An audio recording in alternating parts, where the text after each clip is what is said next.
CBSE class 12 student, अब तक तो आपको पता चल ही चुका होगा कि अब आपकी बोर्ड एग्जाम की आंसर शीट डिजिटल तौर पर चेक होने वाली है। यानी कि जितना इंपॉर्टेंट आंसर को सही लिखना होगा उतना ही इंपॉर्टेंट आंसर को प्रेजेंट करना होगा। लेकिन आंसर को प्रेजेंट कैसे किया जाएगा, कैसे लिखना होगा, हमें किस तरीके से लिखना होगा, अगर आप ये सब चीजें जानना चाहते हो तो ये वीडियो आपके लिए बहुत इंपॉर्टेंट होने वाली है। क्योंकि इस वीडियो में मैं आपको बताने वाली हूं कि आपको डिजिटल तौर पर जो चेकिंग होने वाली उसके लिए आंसर कैसे लिखना है।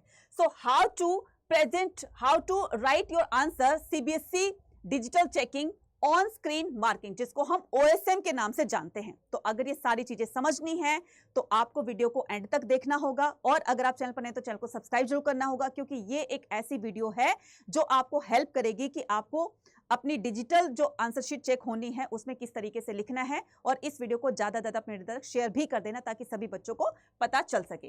तो सबसे पहले हम यहां पर बात करेंगे, मैंने पहले ही बताया है कि आंसर को जितना ठीक तरीके से लिखना इंपॉर्टेंट होता है उतना ही इंपॉर्टेंट होता है आंसर को प्रेजेंट करना। लेकिन आंसर को कैसे प्रेजेंट करना है तो यहां से स्टार्ट करते हैं। तो सबसे पहले हमें क्या करना है, सबसे पहले हमें जिस बात पर ध्यान देना है वो है right clear and neat answer. So use clear hand writing. आपकी गंदी वंदी हैंड राइटिंग हुई ना और समझ में नहीं आएगी तो पूरा चांसेस है कि आपके मार्क्स कटेंगे, ठीक है, और आपको मार्क्स तो कटने नहीं देने। तो ऐसी हैंड राइटिंग तो लिखनी है जो कि अंडरस्टैंडेबल हो, ठीक है, एग्जामिनर के समझ में आए और उसको समझने के बाद वो मार्क्स दे सके, ठीक है। उसके बाद में यहाँ पर अवॉइड कटिंग एंड ओवरलैपिंग। देखो बच्चा, मैं जानती हूं कि गलतियां होती है, लेकिन अगर गलती हो भी जाती है कहीं पर तो आप उसको एक लाइन में बस उसको कट कर दीजिए। बार बार इसको ऐसे ऐसे मत कीजिए, एक तो देखने में भी अच्छा नहीं लगेगा और साथ में कहीं ना कहीं आपके मार्क्स और ज्यादा डिटेक्ट होने के चांसेस बढ़ जाएंगे। इसलिए आपको क्या करना है, अवॉइड कटिंग। पहले तो अवॉइड ही करना है कि कटिंग होनी नहीं है, ठीक है। हो भी जाता है तो उसको बस एक छोटी सी लाइन लगा दीजिए, ठीक है। और ओवर राइटिंग बिल्कुल नहीं करनी कि आपने कोई चीज लिख दी और उसको बार बार आप उसको ओवरराइट कर रहे हो, ये चीजें नहीं करनी आपने। उसके बाद में डिजिटल इवैल्यूएटर्स जो होते हैं, check answer on screen so clarity, ठीक है, इज वेरी इंपॉर्टेंट। तो जो भी यहां पर डिजिटल तौर पर आपकी आंसर शीट चेक की जाएगी तो उसमें क्लियर हैंडराइटिंग का होना बहुत बहुत ज्यादा जरूरी है।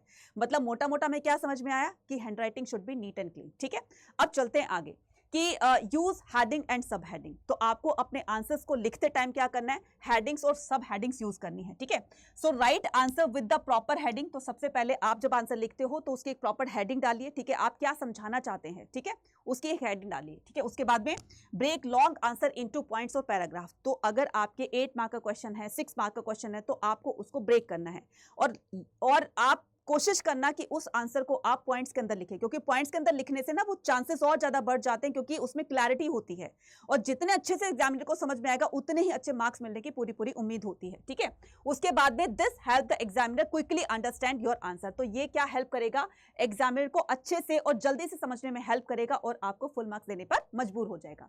उसके बाद हम बात करते हैं हाईलाइट इंपॉर्टेंट कीवर्ड्स। तो जब भी आप अपने आंसर्स को लिखते हो ना बच्चा, उसमें कीवर्ड्स जरूर से यूज करना। उससे क्या होगा, उससे एक तो ये समझ में आएगा कि इस बच्चे को नॉलेज कितनी है, दूसरा ये कि कीवर्ड से आंसर और ज्यादा क्लियर हो जाता है, ठीक है।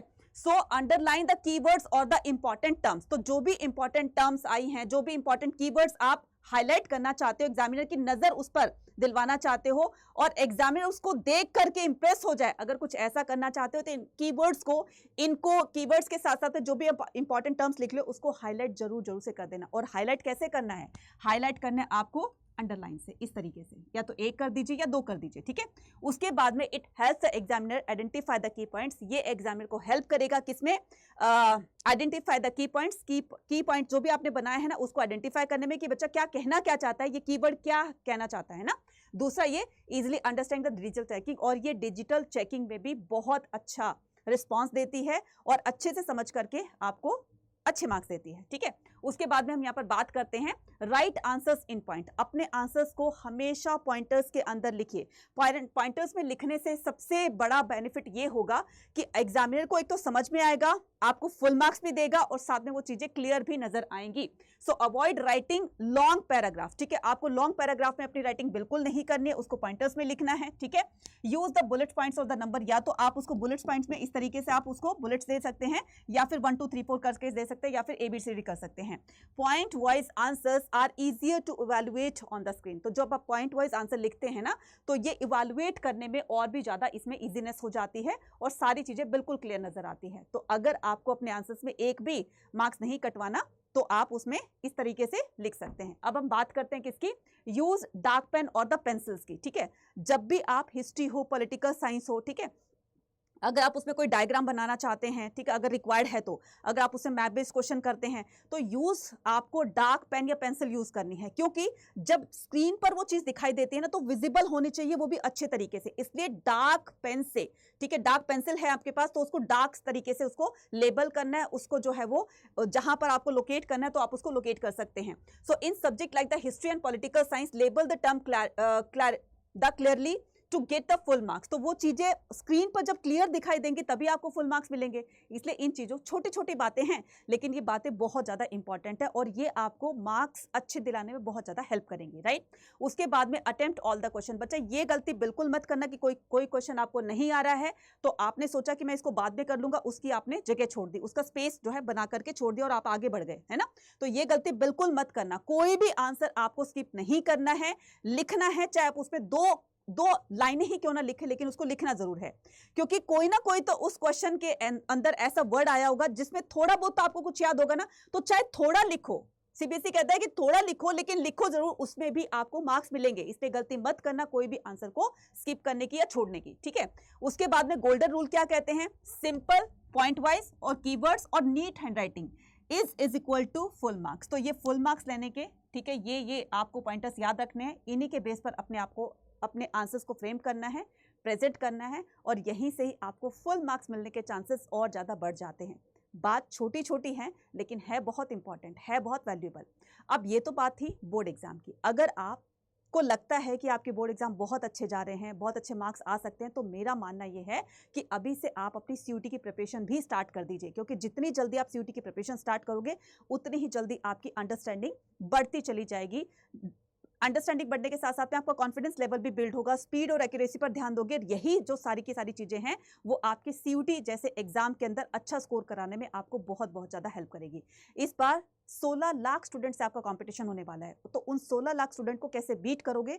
सो इसका एक ही मात्र रास्ता है और वो है बेस्ट टू बेस्ट प्रिपरेशन। अगर आप इसकी बेस्ट टू बेस्ट प्रिपरेशन करना चाहते हैं तो इसके लिए भी मेरे पास एक रास्ता है और वो है प्रतिज्ञा बैच। तो ये है सीयूटी का प्रतिज्ञा महापैक प्रो, ये है प्रतिज्ञा और ये है प्रतिज्ञा प्लस। अब मैं इसमें तीनों में डिफरेंस बता देती हूँ। ये एक ऐसा बैच है, महा मिल रहा है ना, तो महापैक के अंदर वो सारे के सारे आगे पीछे के जितने भी बैचेस हैं उनका एक्सेस आपको फ्री मिल रहा है, साथ में आपको बुक्स भी मिल रही है, लेकिन वो भी सिर्फ 2 दिन का टाइम है।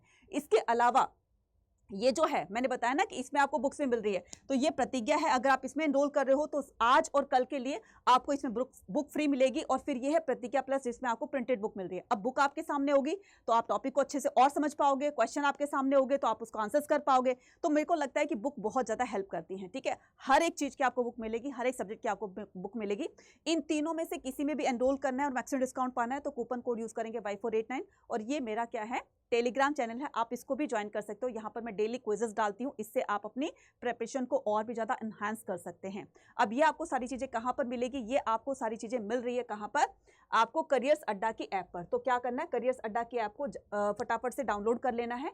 यहाँ पर ऑल कोर्सेज पर जाना है, आर्ट्स पर जाना है, ठीक है। ये रहा आपका प्रतिज्ञा का महापैक प्रो और ये प्रतिज्ञा प्लस है, ठीक है। अगर आप महापैक ले लोगे तो बाकी और चीजें लेने की आपको जरूरत ही नहीं पड़ेगी, ठीक है। तो आप अभी से इसको एनरोल कर लीजिए। फॉर एग्जांपल आपको मान लो प्रतिज्ञा लेना है, तो इस प्रतिज्ञा के अंदर अभी 2 दिन है जिसमें कि आपको ये बुक फ्री मिल रही है। अगर इन 2 दिन के अंदर आपने एनरोल कर लिया ना तो बुक आपको फ्री मिल जाएगी, ठीक है। बाद में फिर ये ऑफर खत्म हो जाएगा, तो इस पर बाय नाउ करना है। यहाँ पर कूपन कोड लगाना है Y489, जिससे आपको मैक्सिमम डिस्काउंट मिलेगा और इसको अप्लाई कर देना। अब यही कोर्स आपका कितने का रह गया है, यही कोर्स आपका 3355 का रह गया है। देखो बच्चा, ये वो क्रैश कोर्स है जिसको हजारों बच्चों को, जिसने अपनी ड्रीम यूनिवर्सिटी तक पहुंचाया है, उसमें एडमिशन दिलाया है। तो आप पीछे ना रहो, तो अभी जाकर के इसको एनरोल कर लो और हमारे साथ अपनी प्रिपरेशन सीयूटी की स्टार्ट कर दीजिए, क्योंकि जितनी जल्दी स्टार्ट करेंगे उतनी ही जल्दी आप अपनी सीयूटी जैसे एग्जाम की प्रिपरेशन बहुत अच्छे लेवल तक कर पाओगे। So all the very best. और कोई भी डाउट होता है तो आप कमेंट में लिखकर पूछ सकते हैं। Thank you.